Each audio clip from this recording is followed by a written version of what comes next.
10 p.m. to midnight Eastern Standard Time, although Fridays I'm doing a pre-record. You can go to the flagship station, which is, of course, Rumble, but also I'm live on YouTube, at least mostly. I mean, in some cases, I may have to put the YouTube station in a private mode, only because of censorship, at which case what I would suggest is that if you listen to this program on YouTube, please subscribe to my Rumble station so that if in case I am canceled on YouTube, you'll be able to catch the show, and not miss it. I know that sometimes people get into various habits in that they don't like to go to another station. You're used to YouTube. I get that. But all I can suggest is that, the way to go is if you want to catch this program to do that. Now, tonight, I had Nick Alliver scheduled from Good Lion Productions. He had to cancel at the last minute. So I think that he probably will be joining me next Tuesday. I hope he will be. He's into some things. He's making some movies, that are, one of the most censored type of things. I noticed that he's not at all on YouTube, in that he's talking about things like what's called Pizzagate and pedophilia and child trafficking and international elites engaging in these sorts of behaviors. These topics are probably the most censored topics. The reason that we know as much about them as we do at this point, not that we didn't know already from reportage regarding Jeffrey Epstein and his seedy connections to pedophilia rings around the world. But what happened during the election of 2016 was that the John Podesta emails were hacked and they were released, and they had on them some very hair-raising revelations about certain practices on the part of these elites. Nick Alliver from Good Lion Films has gotten into this in a big way, and he's made some really excellent movies about it. It's a subject that, for various reasons, I suppose you could say I've avoided, not because I don't think they're true, but because just the whole issue is so ugly that it's hard to put. Not because I don't think they're true. It's hard to put your mind around. But I am getting into it now. I'm watching this really interesting 10-part movie, a film that's available on BitChute called The Fall of the Cabal, where this Dutch filmmaker gets into the whole rotten history of the rise of pedophilia among many of our world's elites, the British aristocracy, the European aristocracy, Hollywood, certainly our official secret government, that being the CIA and the NSA and all of those agencies, and how this has been increasing in recent years, that it involves a certain degree of satanic practice, and that involves horrifying things with children. Some of the most evil things you can imagine. I mean, what could be more evil than abusing innocent children? There's just nothing under the sun like that. A moral society and a moral individual protects the innocence of children. The late Judith Reisman, who was a guest of mine pretty often over the years, wrote extensively about this seedy underground, and specifically about Alfred Kinsey and his really, really ugly and immoral activity as a quote unquote scientist. In a broad sense, and again, I know I'm getting into some stuff here that has gotten people in trouble, and I'm sorry about that. So I want to be very general, since I can see I am live on YouTube. There is, as much as there is a sort of a, and I'm getting into the book I'm going to be publishing within the next couple of months. What Steve Bannon quite accurately referred to as the administrative state, which began to take form in this country in a real sense, specifically around the election of 1912 and the election of the avowed socialist candidate Woodrow Wilson.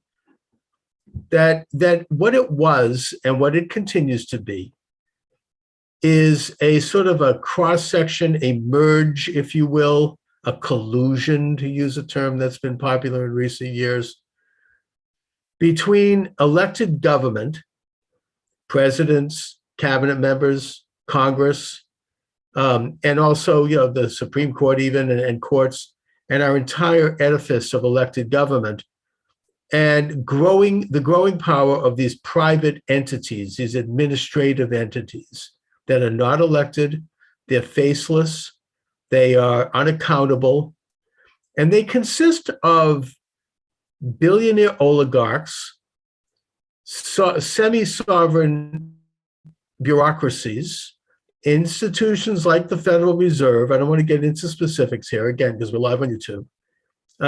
Institutions of foreign policy like the Council on Foreign Relations and the Carnegie Endowment for International Peace, which advocate war, always have, while they wrap themselves in the cloak of peace, and other similar type agencies, including secret societies, organized crime, and all the rest.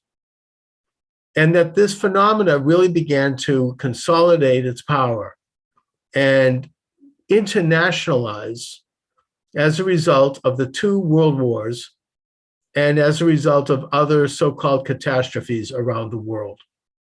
I'm getting into it in my book. It's fascinating research. I'll be publishing that, as I say, maybe in about 2 months. It's moving very quickly. But suffice to say that there is a very dark, very corrupt, and very scary side to it that involves real hardcore sexual perversion and depravity and the destruction of children. As I say, Judith Reisman did an excellent job of documenting this, particularly in her last book, Sexual Sabotage. I recommend that. You can check my archives with my interviews I did with Dr. Reisman. Great woman. I'm sad to hear that she recently passed away. I don't know the details of that.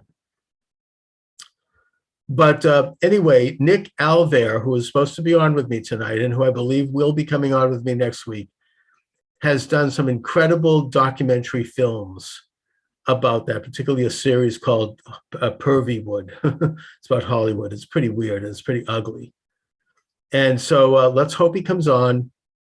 I certainly am going to keep the time available to him. He may be, who knows? I mean, these people who have gotten involved in this kind of stuff, let's just say sometimes things don't end up well for them.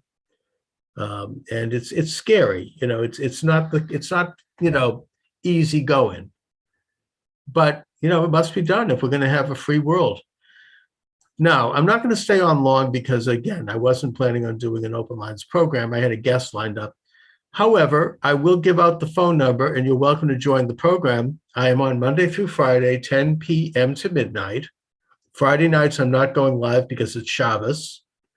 And, actually, David kind of shamed me into this, but I would, it's appropriate. I mean, my family wants me to spend Shabbos, and I want to do Shabbos. I've struggled with Jewish observance. I mean, I'm not going to deny that. I'm not the most serious a Jew when it comes to that. But nevertheless, so as of now, I mean, I'm not doing Friday nights. But you can listen to an archive. Anyway, 617-396-4958 is the phone number if you'd like to come on and join the program. I am taking live calls. The program will also be heard on my audio platforms, which include iTunes, Stitcher, iHeart, Spotify, and all of the other platforms. But if you're listening to this on one of those platforms, don't call in because we're not live. We're only live here at right now, 10 p.m. at the flagship station, which is Rumble. And on YouTube, where you are welcome to make comments. Yesterday, I had on Dr. E. Michael Jones. And Dr. Jones and I have done really, I suppose, an informal series going back maybe even a couple of years now. I mean, we've done many, many programs. And it's always interesting. I'm not going to really discuss that much more. I will just say that you can listen to that here at Rumble or at YouTube. The interview, I think, speaks for itself. I've gotten some interesting feedback on that. That's an ongoing discussion. It gets into certain, Jewish versus Christian ideas and some of my speculation about that, and Dr. Jones's speculation about that. He's a scholar. I would have an enormous amount of respect for his work, but I have vigorous disagreement with him on the one issue of the definition of and the role of Judaism in the world. Okay, so we've got a comment here at YouTube. We've got secular Quranism. I wanted to talk to you about E. Michael Jones, but you don't read your comments here, do you? I'm reading them right now. You're welcome to comment. I have sent you an email. I mean, I saw some of your emails, Claire, but you're welcome to comment now. In fact, Claire, if you like, call in. I've got an open lines. I'm doing a little bit of an open line segment here, and I'm open to discuss whatever anyone would like to discuss. So within the bounds of community standards, obviously. 617-396-4958, 617-396-4958. What is on your mind this evening? I want to talk a little bit about this recent investigation by the great James O'Keefe from Project Veritas. He's been doing incredible work as a journalist in the best sense, and really a muckraker, an investigator, going back to his revealing the insidious project of Acorn back in the 1990s, which led to the government breaking all of its contracts with Acorn. Now he has tape of a Pulitzer Prize-winning New York Times reporter who is talking about the January 6th media coverage, that being the Capitol incursion. He says it's an overreaction, that the FBI was involved, and the event was not organized despite the ongoing narrative. Now, this is sensational because we have never heard the end of that. Everybody saw it.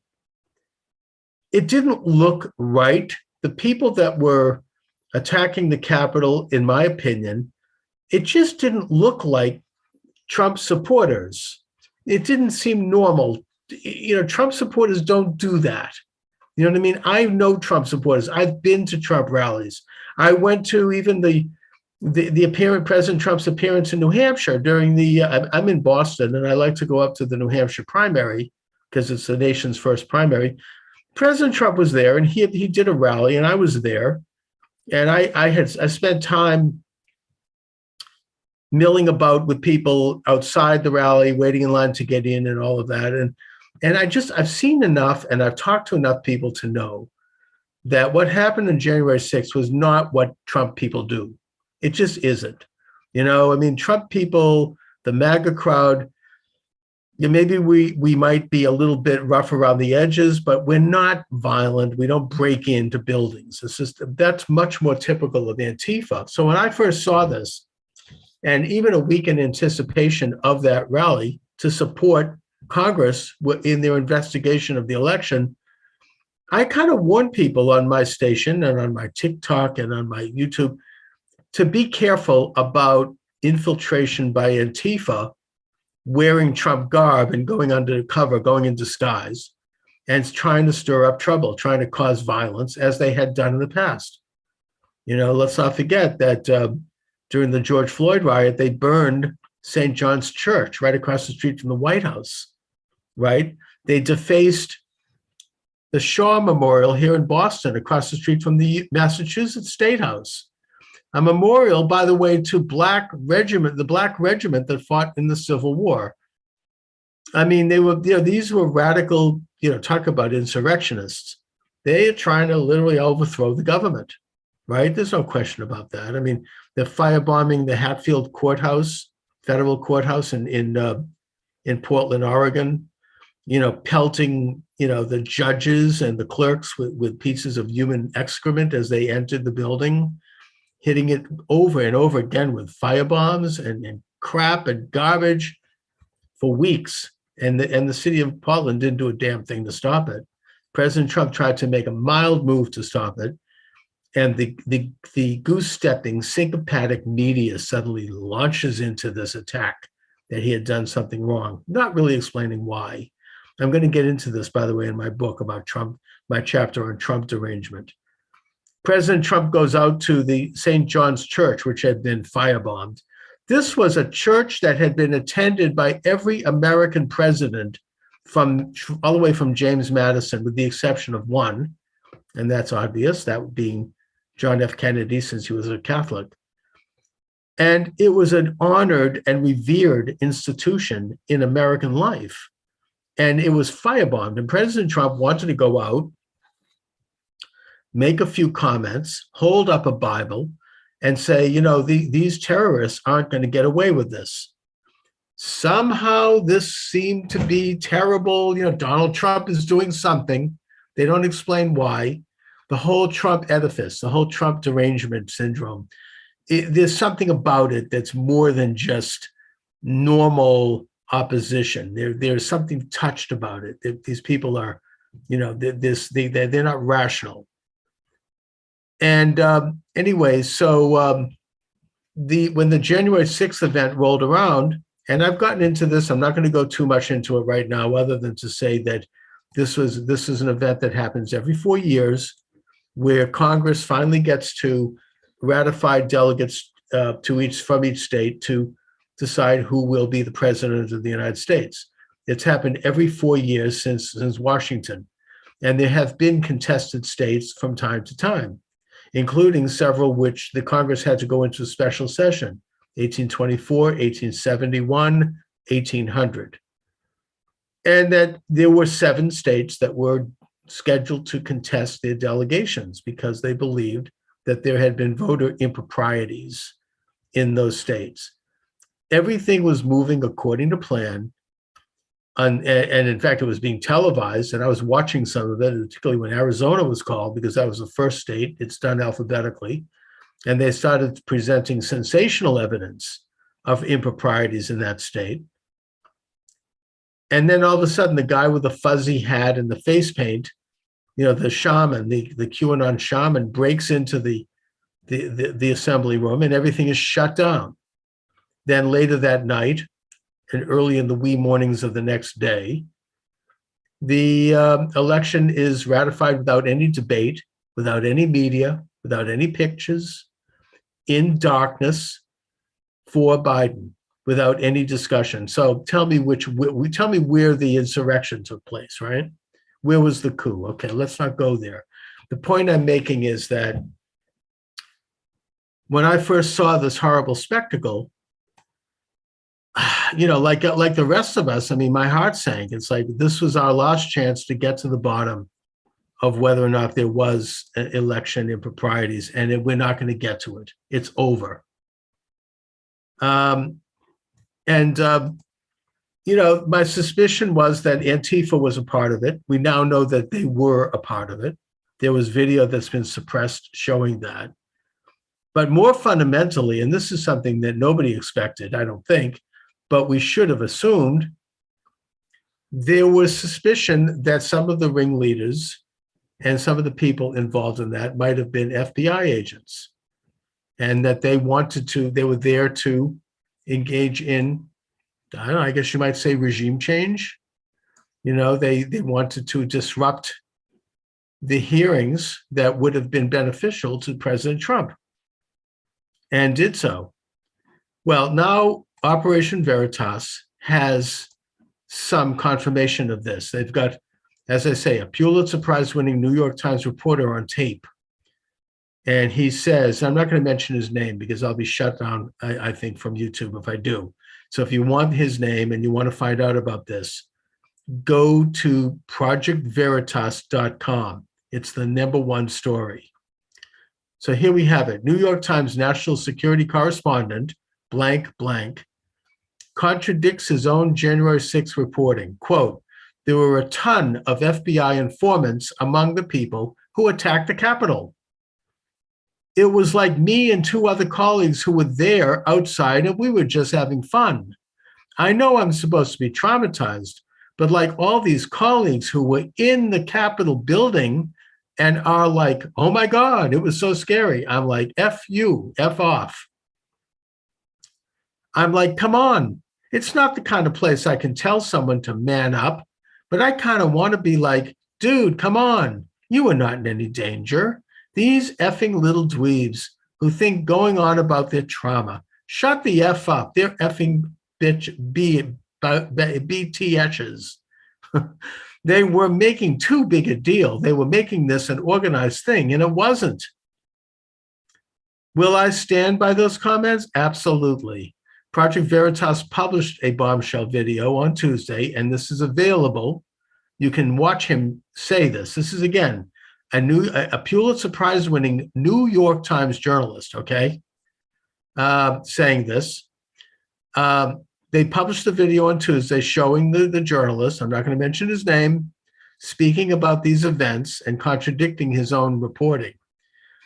He covers national security matters for the Times, says on the undercover video that there was a ton of FBI informants among the people who attacked the Capitol.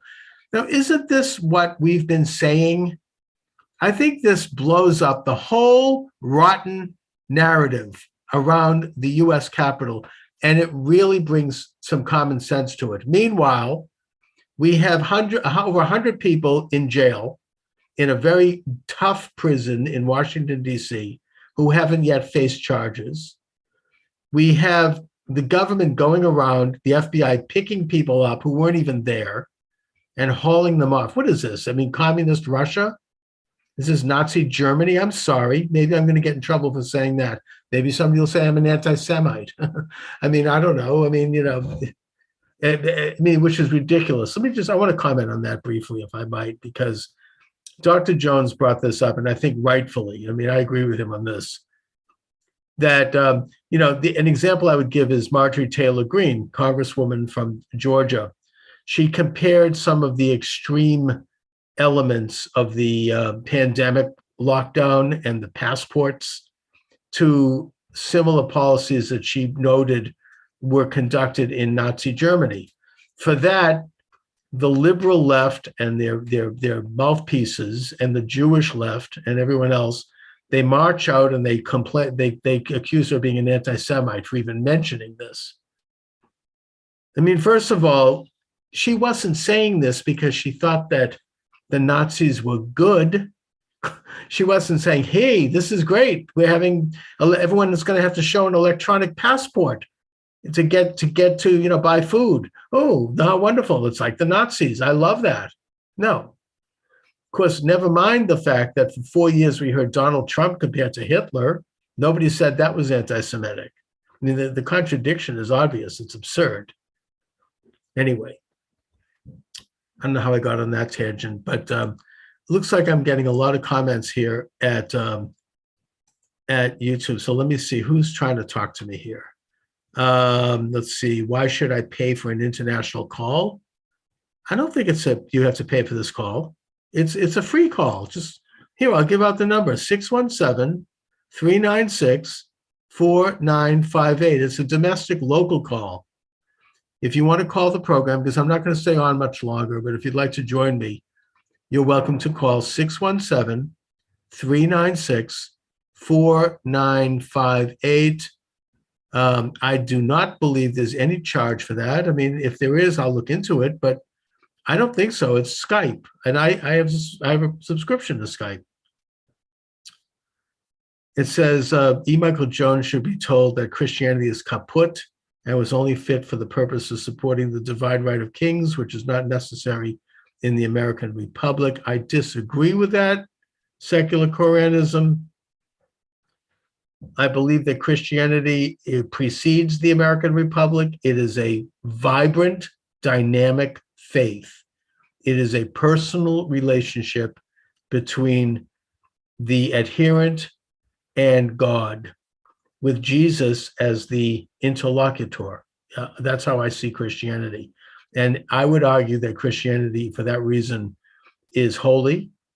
And I would argue that Jesus Christ was possibly the Messiah. I'm not going to say he was the Messiah. I don't believe that in that sense, but I understand where he was certainly messianic, because he was a bridge figure and he brought a large portion of the world to believe in God. He also brought the Decalogue of the Torah with all of its moral and ethical precepts to much of the rest of the world. It's not the same as Judaism. We have a different understanding of certain elements of those Torah precepts and of those morals and ethics, but it's close enough. And so I think Christianity plays a profoundly positive role in the world. I think people can be saved through Christianity, and I support it. So I don't think it's kaput, hardly. In fact, if anything, it's growing, and I hope it grows rapidly, especially in communist China, frankly. Okay, let's see what else we've got. Oswald Spangler, Charles Moscowitz. I'm on the Zoom. I put on a Zoom link. Now, well, I don't know about that, but you're welcome to call the program. Let's see. We got a lot from Claire. Claire, you're welcome to call in if you like. Everything is going wrong because Chris. No. All right, enough on that. Let me just say that there are also very important breaking stories that are being covered by the Gateway Pundit, and I hope they're going to be making their way into the mainstream media. And this could be Russian propaganda, which is what I probably could predict the government will say it is. So we don't know that. We can't know what's really going on, but it has a ring of truth to it, and we need to wait and see. But according to Russian sources, there are biological weapons plants in Ukraine that are run by American interests. Okay, I'm not going to say more. I don't know more about it, but it is a very troubling development. And I guess we can only hope that those plants have been secured by either the Ukrainians or the Russians, because we don't want to have that stuff get out and have another event. Let's just put it that way. I don't want to say more about that, because again, I'm live on YouTube here. So I'm trying to, kind of tiptoe around the possibilities of censorship.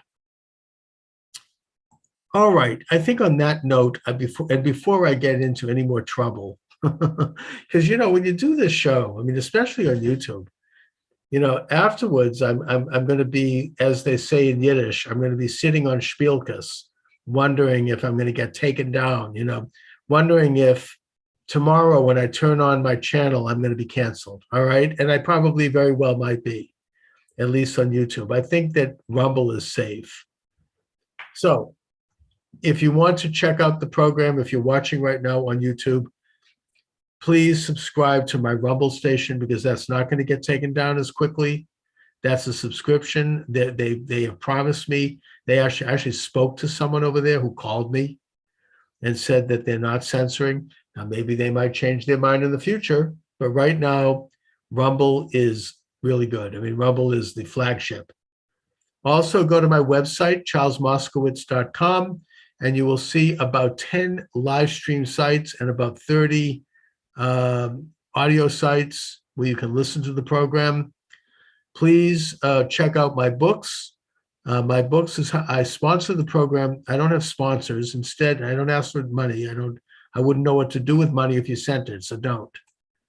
I simply will mention that I'm the author of about 20 books, including 5 pamphlets, the most recent of which is about the Canadian truckers. And if you want to support the program, purchase my books. They're available at Amazon.com. They're available at BarnesandNoble.com. They're not expensive. The ebooks run about $2 or $3. The soft covers, I think, run between $8 and $9. And in exchange for the purchase, you'll get something I think of value. You'll get my thinking. You'll get my work. So on that note, I want to thank you for joining me. My guest tomorrow will be David. David has a special guest lined up, so we're going to have a 3-way conversation. And I'm putting together a pretty ambitious lineup for next week in terms of guests. I'm getting a couple of authors who have written books under the Regnery Publishing House and some others. So on that note, I want to thank you very much for joining me this evening. God bless you all. Let's stay safe. God bless America.